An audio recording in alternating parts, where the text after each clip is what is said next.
안녕하세요. 이번 주에도 돌아왔습니다. 이번에는 제가 좋아하는 것들에 대한 건 한 주 쉬고 지난주 금요일에 있었던 얘기를 해보려고 해요. 이것도 어떻게 보면 제가 좋아하는 일을 한 거니까 완전히 상관이 없진 않겠네요. 영상은 지난 금요일 딱따구리 책방에서 진행한 산책할 거의 네 번째 시간으로 수원 행궁동 일대를 산책할 때 찍어놓은 것입니다. 딱따구리 책방을 출발해서 수원 화성 성벽을 언덕으로 올라가 봤는데 수원은 여러 번 방문했지만 이 코스는 처음 가봤네요. 그렇다고 수원을 제가 엄청 많이 돈 거는 아니었거든요. 가봤자 행궁동 그 일대 그렇게 몇 번 가봤었는데 그 행궁동만 놓고 봐도 수원은 참 볼 데가 많다는 생각을 했었어요. 그리고 로컬로 활동하시는 분들도 되게 열의가 있고 다양하고 잠깐이지만 수원에 이사와서 살면 어떨까? 그런 생각을 해봤습니다. 일단 직장에 다니는 동안은 할 수 없겠지만 말이에요. 이날은 아침에 일어나서 슬로우 조깅을 하고 코엑스를 방문했습니다. 지난주 핫했던 국제도서전을 간 건 아니었고요. 애초에 거기는 사람이 너무 많아가지고 갈 생각을 못했어요. 1층에 사람이 막 넘치더라고요. 그리고 또 국제도서전 사유와 관련해서 또 이런저런 말들도 많았고 아무튼 그래서 저는 코엑스 시올에서 열렸던 리빙페어를 방문했습니다. 시흥은행동에서 센서빌리티 랩이라는 공간을 운영하시는 일조님이 이번 페어에 참여해서 구경을 갔는데 부스가 참 예뻤고 그 마치 센서빌리티 랩 한 공간을 뚝 떼어온 것 같은 그런 느낌이었어요. 그리고 전시 물품도 뭐 그림, 한지로 만든 벽지, 스카프, 자석류, 그리고 일조님이 그림 작가로 참여한 동화책 이런 것들도 있었고 품목도 이전보다 다양해서 보기가 참 좋았습니다. 그래서 그런지 방문객이 참 많더라고요. 저랑 잠깐 인사 나누는 동안에도 방문객들이 꾸준히 와가지고 그림 관심 있어 하시고 또 한지 벽지 계속 만져보시고 그러시더라고요. 너무 오래 있으면은 방해가 될 것 같아서 저는 호다닥 빠졌습니다. 일단 집에서 코엑스까지 가는 것만 해도 저는 벌써 지쳤는데요. 회에서 만난 지인과 점심을 인도 커리를 먹었어요. 저는 별마루 도서관에서 사진과 영상을 찍어봤습니다. 거기서 꼭 찍어봤으면 했던 느낌이 있었는데 뭐 렌즈를 바꿔보기도 하고 뭐 어떻게 해도 잘 안 되더라고요. 그냥 습작 같은 것들만 좀 남아가지고 그래서 좀 기운이 빠지긴 했는데 일단은 다음 일정으로 향해야죠. 수원으로 가는 버스를 탔습니다. 퇴근 시간보다 좀 이르게 출발했다고 생각했는데 교통체증이 어마어마하더라고요. 그리고 중간에 버스를 한번 갈아탔어야 하는데 그 환승하는 곳에서도 버스 시간을 또 못 맞춰가지고 거의 한 20분 그렇게 또 버리고 그래서 스트레스를 좀 받았습니다. 그나마 다행이었던 거는 아이패드를 챙겨갔는데 아이패드로 이제 보던 책들이 있어가지고 책을 좀 볼 수 있었다는 거. 그리고 수원에서는 딱따구리 책방 산책 모임 말고도 6시 반에 정조 테마 공연장에서 솜다님의 공연이 있었는데요. 원래는 그거 보려고 카메라에 삼각대 이것저것 다 챙겨갔는데 너무 늦게 도착해서 뭐 공연을 볼 수가 없었어요. 좀 일찍 가서 한두 곡이라도 영상을 남기려고 했었는데 아쉽게도 실패했습니다. 이런저런 일 때문에 또 지치고 그래서 그냥 오늘은 집에 있을 걸 그랬나 여러 가지 생각이 들었어요. 그랬는데 이제 산책 모임이 시작이 됐어요. 이 모임이 총 5회차로 계획이 되었는데 저는 출근이다 다른 모임 진행이다 뭐 이래가지고 빠지니까는 이번에 4회차 겨우 참석했거든요. 근데 먼저 참석하셨던 분들이 저를 또 반갑게 맞아주시고 자연스럽게 말도 걸어주셔서 참 좋았어요. 바로 아까 후회했던 거는 잊어버리고 편안하게 모임에 녹아들 수 있었습니다. 모임은 오늘의 느낌에 기반한 닉네임으로 간단히 자기를 소개하고 모임 전 자신의 기분을 메모로 남겨보고 또 주어진 시간 동안 자유롭게 산책을 한 뒤에 화성 성벽에 돗자리를 깔고 앉아서 함께 도시락을 먹으면서 산책 후 이야기를 나누는 그런 순서로 진행이 됐습니다. 산책은 정해진 형식이 없었는데 최대한 디지털 디바이스와 거리를 두고 주변 풍경을 즐기는 것에 집중하면 된다고 했습니다. 저는 어떻게 산책을 할까 하다가 종이와 펜이 있어서 눈에 보이는 것들을 그리면서 돌아다니기로 했어요. 먼저는 책방 앞에 있는 능소와 그리고 전봇대, 무질서하게 쌓여있는 짐들, 가게 간판 뭐 등등 고양이도 마주쳤는데 사진 찍으려고 할 때는 고양이가 얼굴을 안 마주쳐주더라고요. 그래서 그런 것들을 자유롭게 그렸습니다. 제가 그림을 잘 그리는 편은 아닌데 이상하게 그림만 그리면 똑같이 그려야 한다는 부담 같은 게 생겨서 금방 피로하고 포기하고 그랬거든요. 근데 이번에는 그냥 마음 가는 대로 편하게 선을 그었어요.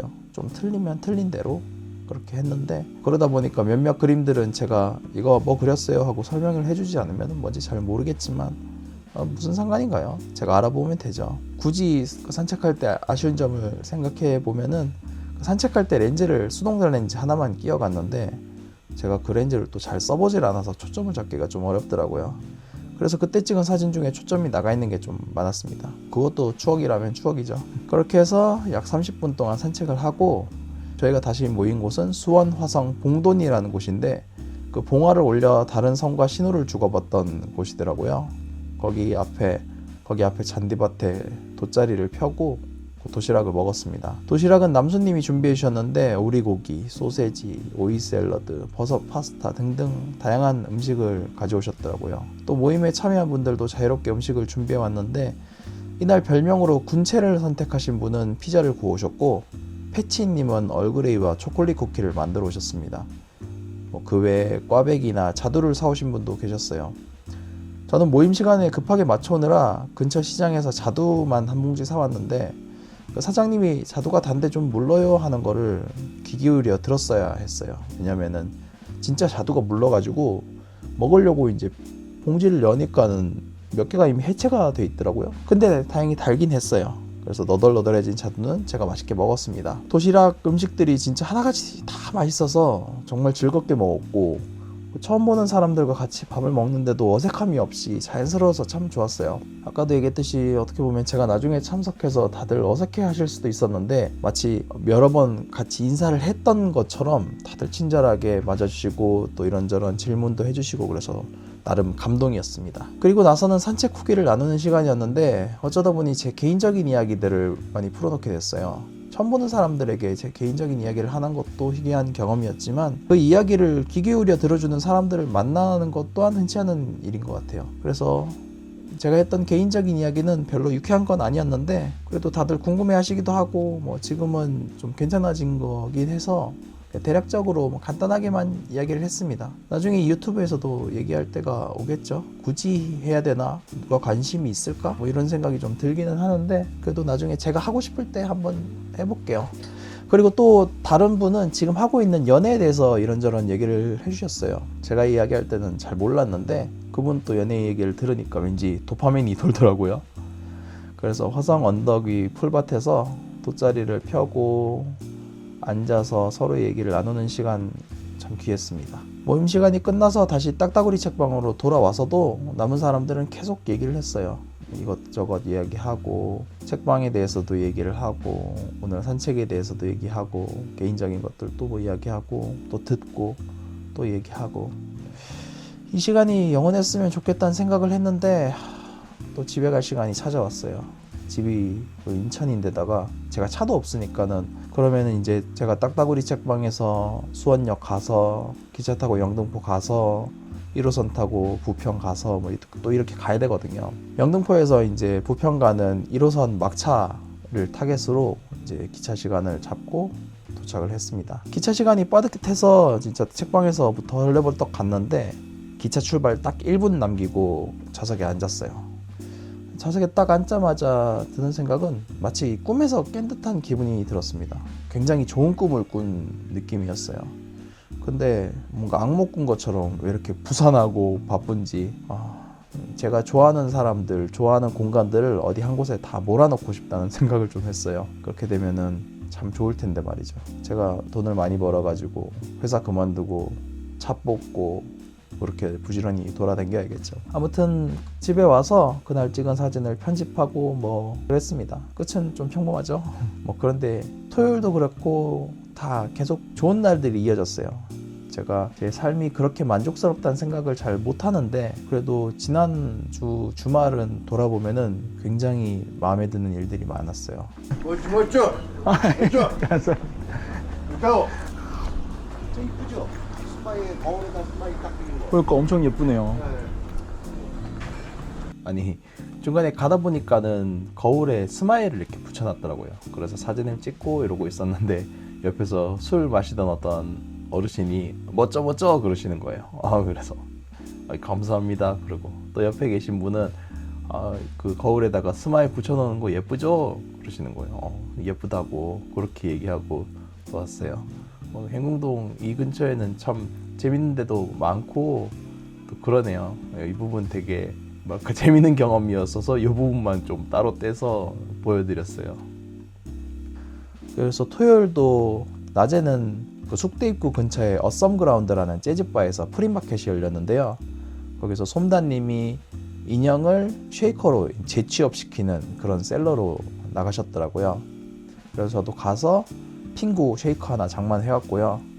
그리고 또 다른 분들 셀러분들도 뭐 파시는지 둘러봤었는데 기억에 남는 거는 그 가향을 안 했는데 분유향이 난다는 우롱차도 구입을 해왔습니다. 아직 못 먹어본 상태인데 너무 궁금해요. 홍대 쪽에 포담이라는 찻집을 운영하시는 분이라고 하셨는데요. 시간 나서 그 찻집도 방문해보고 싶어요. 그리고 점심에 친구들이랑 오랜만에 두께를 가봤어요. 두께 가본 지 몇 년 된 것 같은데 그 사이 또 뭐가 많이 생겼더라고요. 잡채 어묵도 맛있었고 도상면이었던가? 그것도 좋았어요. 근데 소세지는 별로였어요. 원래 아시죠? 비엔나 소세지는 돼지고기 함유량이 많아야 맛있는데 얘는 적어도 너무 적어가지고 밀가루 씹는 맛? 약간 이런 느낌이어서 너무 맛이 없더라고요. 소세지 좋아해서 많이 퍼왔는데 좀 실망했어요. 그래도 남기기 싫으니까 꾸역꾸역 다 먹었죠. 그리고 노들섬에 열린 제대로 도서전을 방문을 했습니다. 이번에 국제도서전이 말이 많으면서 도서전을 좀 제대로 해봐야겠다 해서 도서전을 서울에 몇 곳에서 진행이 됐는데 그 중에 노들섬이 가깝기도 하고 그래가지고 방문을 좀 해봤습니다. 그래서 책도 좀 사왔어요. 친구가 도서관 사서인데 도서전 이런 거에 관심이 많거든요. 같이 갔는데 정작 친구는 책 안 사고 저만 잔뜩 사왔어요. 집에 책이 쌓이는데 이것도 언제 보죠. 아무튼 친구들이랑은 그렇게 헤어지고 저는 홍대 공중캠프로 향했습니다. 제 유튜브 보시는 분들은 알겠지만 최근에 올라온 유튜브 영상이 온통 그날 찍은 걸로 도배된 거 혹시 보셨나요? 그날은 남수님의 초대로 하루노 히다카라는 일본 싱어송라이터의 첫 내한 공연을 보게 됐습니다. 나이가 24살이었나? 그리고 공연 시작한 지는 한 4년 정도 됐다고 들었어요. 얼마 되질 않았는데 굉장히 프로페셔널 하시더라고요. 공연 하시는데 한 곡 한 곡이 너무 좋고 또 소중했습니다.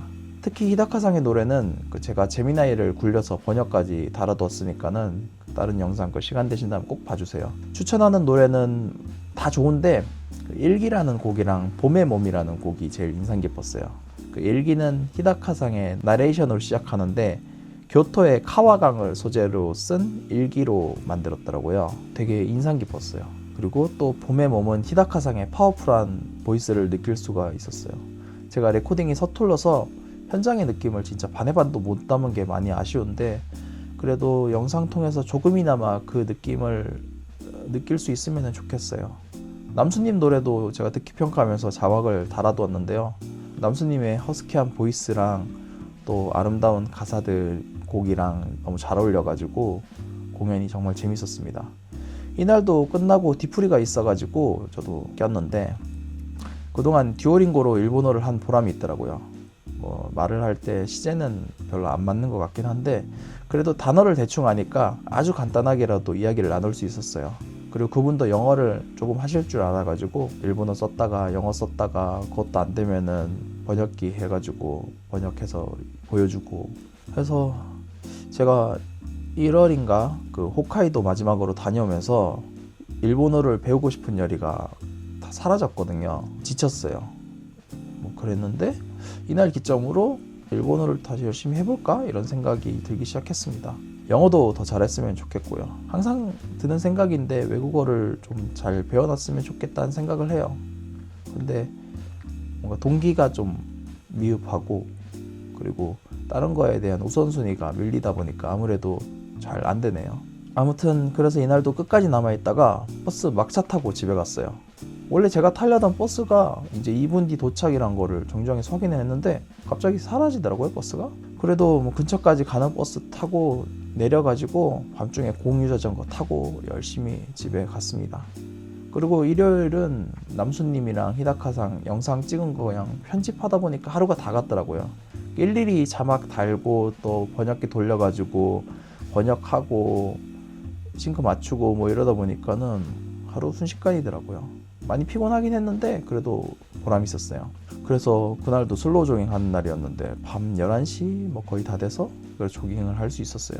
아주 바쁘고 알찬 6월의 마지막 주 주말을 보내게 되었습니다. 어찌 보면 혼자만의 중얼거림일지 모르는 오늘 영상도 끝까지 시청해 주셔서 감사합니다. 제 개인적인 얘기고 듣는 이가 공감을 느낄 만한 부분이 크지 않은데도 뭐 이렇게 끝까지 들어주신 분들 정말 감사합니다. 애초에 이 컨텐츠는 많은 조회수를 목표로 삼은 게 아니고 그냥 제가 하고 싶은 얘기를 털어놓는 거라 뭐 조회수나 뭐 좋아요 이런 거에 상관없이 앞으로도 이렇게 느슨하게 계속 진행될 것 같아요. 그래도 기왕이면은 더 많은 사람들이 같이 보고 이야기를 나누면 좋겠다는 생각을 했어요. 저만 이렇게 뭔가 하고 싶은 말이 많은 건 아닐 거잖아요. 하고 싶은 얘기가 있으면은 또 자유롭게 얘기하고 또 듣고 그럴 수 있으면 좋겠어요.